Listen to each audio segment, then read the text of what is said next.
कुछ विचार रखना चाहते हैं, मैं उनको आमंत्रित करता हूँ। कुछ अपना सबसे दूर बात ले लिया विचार, सबसे ऐसा बात नहीं थे, सबसे ले लिया। सबसे पहले आज़ादी के लड़ाई लड़ने वाले जो भी हमारे वीर सपूत रहे, उनके चरणों में भावभीनी श्रद्धांजलि अर्पित करते हुए यह मूल्यांकन का विषय है कि 15 अगस्त हमारे महापुरुषों ने लड़ाई लड़ कर के भारत को आज़ाद कराया। इस लड़ाई का उद्देश्य क्या रहा? आज 79 बरस हम आज़ादी के अपनी स्वतंत्रता दिवस मना रहे हैं। क्या हमारे महापुरुषों ने जो सपना देखा था कुर्बानी दे करके कि हम आज़ाद होंगे तो मेरा भारत ऐसा होगा, क्या ऐसा हम 79 वर्षों में कर पाए?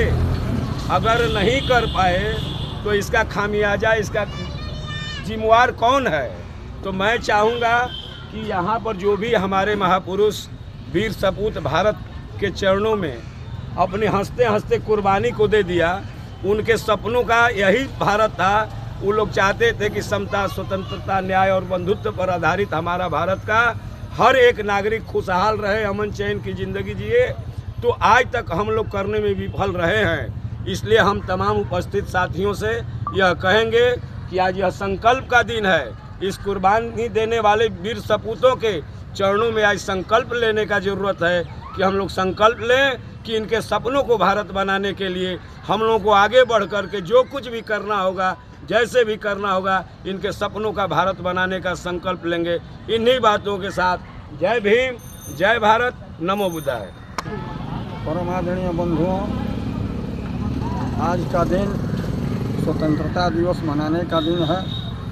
आज़ादी के बाद हम लोग तो गुलाम हो गए, लेकिन आज़ादी से पहले चलते हैं। जिस समय इस देश का नाम जम्बू द्वीप से आर्यावर्त आए हमारे मनुवादी समाज के लोगों ने, तो जम्बू द्वीप से बदलकर आर्यावर्त रखे। आर्यावर्त इतनी बड़ी कुर्बानी दी कि हमारे गरीब अछूतों के गले में हाड़ी और कमर में झाड़ू बांधा जाता था। इसलिए कि हम मनुवादी हैं, हम कैसे जाएंगे, इतना बड़ा हमारा काम है।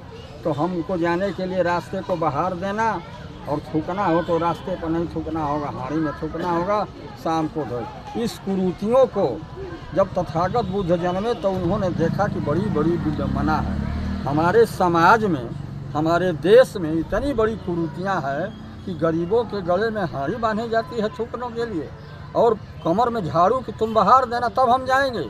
इतनी बड़ी विडंबना को उन्होंने त्याग दिया और कहा कि नहीं, आज इस देश का कल्याण होगा। उन्होंने देश का नाम बदल करके आर्यावर्त से भारतवर्ष रखा, लेकिन संजोग से जी नहीं पाए। वो 70 वर्ष की अवस्था में रख दिए, लेकिन 80 वर्ष की अवस्था में उन्होंने जान छोड़ दिए और उन्होंने इसी में जाकर अपना मरण किए। आज उनका दिया हुआ ज्ञान ही विज्ञान है, और उनका दिया हुआ संविधान ही उपदेश ही संविधान है, और उनका पंचशील जो ध्वज है वो दिया हुआ आज हमारे बाबा अंबेडकर साहब की देन है कि उन्होंने 5 रंग के झंडे को 2 रंग को 3 रंग को एगो मिलाए कथई हुआ, एक उजेला मौजूद है, एक हरा मौजूद है, और 3 को एक में मिलाकर तिरंगा बना दिया। इसी तिरंगा से आज देश का सम्मान है। मित्रों, आज झंडा यहाँ गड़ा हुआ है। आप लोग देखिए कि झंडा के बीच में गोल चक्र है ना, चक्र में 24 तिनियाँ लगी हुई है। गिन लीजिएगा, 24 तिनियाँ में 24 से 23 नहीं हो सकती है, और 24 से 25 नहीं हो सकती है, मात्र 24 तिनियाँ ही उनका सूत्र है। और उस सूत्र को बाबा साहब ने ऐसा ढंग से पिरोया कि 24 तिनियाँ में सारे सूत्र को समेट दिए। बाबा साहब इतना ज्ञान के सटीक थे कि किसी को अंदाज़ा भी नहीं चले, हमारा काम भी निकल जाए और सारे लोग फिर भी बाद में जानेंगे। चलिए, 24 तिनियाँ में 4 आर सत्य हैं।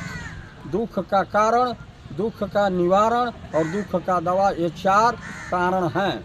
इसके बाद 3 मंत्र हैं उनका, बुद्धम शरणम गच्छामि, धम्मम शरणम गच्छामि, संघम शरणम गच्छामि। 4 3 7 इसके कहते हैं। और समयक संकल्प भी कहते हैं, समय के अनुसार खाना, समय के अनुसार सो जाना, समय के अनुसार कार्य करना, ये सब उसी में आता है। और इसके बाद जब काम नहीं चला, अभी गौकसी हो रही थी, तब उन्होंने बताया कि अहिंसा परमो धर्म। 23 हो गया ना, 22 के बाद 23, 24वां सूत्र उन्होंने जब सारा परिक्रम करके तपस्या करके 6 वर्ष में कोई नहीं आया, तब उन्होंने दिया कि भगवान नाम का कोई चीज़ नहीं है, अत दीपो अब, यानी अपना दीपक स्वयं बनो। इसी के साथ उन्होंने इतना तपस्या किया और उनकी सारी कल्पना को बाबा साहब ने पढ़ करके, लिख करके, देख करके कहा कि बाप रे बाप, ऐसा बड़ा तो हमको क्या ही मिला। इन्होंने तिरंगा बनाया, इन्होंने अपना उपदेश दिया और इन्होंने अपना समेट कर आज भारत वर्ष को उसी रास्ते पर चला रहे हैं, तब भारत वर्ष चल रहा है। आज 15 अगस्त के शुभ अवसर पर रामगढ़ पोखरे पर और यहाँ लगी तथागत गौतम की प्रतिमा, संत शिरोमणि रविदास जी की प्रतिमा, अशोक स्तंभ, डॉक्टर BR अम्बेडकर साहब, ललई यादव, इन तमाम लोगों का चित्र लगा है। आज 15 अगस्त के शुभ अवसर पर हम उनको सम्मान दे रहे हैं, सम्मान कर रहे हैं। साथियों, हमारे पूर्व के वक्ताओं ने तथागत गौतम बुद्ध के बारे में बहुत विस्तृत जानकारियाँ दिया, लेकिन साथियों,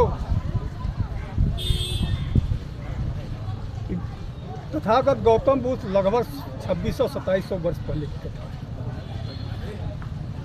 उस समय भारत को सोने का चिड़िया कहा जाता था। मौर्य राजाओं का शासन था, समता मूलक समाज था, आपस में भाईचारा था। लेकिन साथियों, बीच में आते आते हमारे सारे महापुरुषों का परिश्रम, जो मार्गदर्शन था, उसको यहाँ के कुछ चंद चालाक लोगों ने मिटाया और अपना मार्गदर्शन देने का काम किए। आज संकल्प लेने का समय है कि हम अपने महापुरुषों का जयंती समारोह मनाते हैं, लेकिन हमें उनके आचरण वो क्या कह रहे हैं, उनके आचरण को हमें उतारना होगा। हम लोग उतारते नहीं हैं, भाषण दे देते हैं, लेकिन उतारते नहीं हैं। तो हमसे बड़ा धोखा देने वाला कोई नहीं है। हमारा दूसरा भाई अगर मानता नहीं है, ठीक है, नहीं मानता है। अगर हम मानते हैं तो हमें उस बात को उनके मार्ग पर चलना होगा। साथियों, यह काम बहुत पहले हो गया चाहिए, लेकिन हम लोगों के बिखराव के कारण हमें आपसी एकता नहीं है। जहां हमें इस महापुरुषों का आदर्श मिलना चाहिए। आज का जो शुभ अवसर है वो 15 अगस्त याद दिलाता है। 15 अगस्त 1947 की आज़ादी। इसके पहले हमारे देश के महापुरुषों की बलिदानी हुई है। बलिदानी का परिणाम देश आज़ाद हुआ, और आज़ाद जब हुआ तो उसके बाद संविधान बना 1950 में। संविधान भारत के लोगों के द्वारा बना, भारत के लोगों की सुरक्षा के लिए बना और भारत के लोग बनाए। समता मूलक समाज बनाने का निर्णय लिया गया। उस समय जितने भी हमारे महापुरुष जीवित हालात में रहे, उन्होंने प्रतिज्ञा किया कि देश स्तर पर हम जाएंगे, जब भी समाज में जब भी जाएंगे, अपने विचारों को हम देंगे। हम अपने संविधान की चर्चा करेंगे। संविधान की चर्चा न होने के कारण आज गरीबों का उद्धार नहीं हुआ। इसीलिए जय भारत। बाबा साहब के चरणों में अशोक सम्राट और हमारा दुकान को लिया रविदास जी के चरणों में सबको बधाई देते हुए कि गुड़सरा के पावन धरती, गुड़सरा पोखरा पर पावन धरती को मैं बधाई देते हुए बाबा साहब की प्रतिमा यहाँ लगा है। हम लोग संकल्प लिए हैं, सबको भी संकल्प लेना है कि यहाँ दशहरा के दिन हम लोग यहाँ उद्घाटन करवाएंगे बाबा साहब का और बुद्ध जी का मूर्ति यहाँ रखवाएंगे। सबको लग करके काम करना होगा और बाबा साहब के विचारों को चलना होगा कि हम लोग का इतिहास बने आगे आने वाला पीढ़ी के लिए। हम लोग नाती पूता हमारे सनाती यहाँ आकर के अपना जगह जमाएं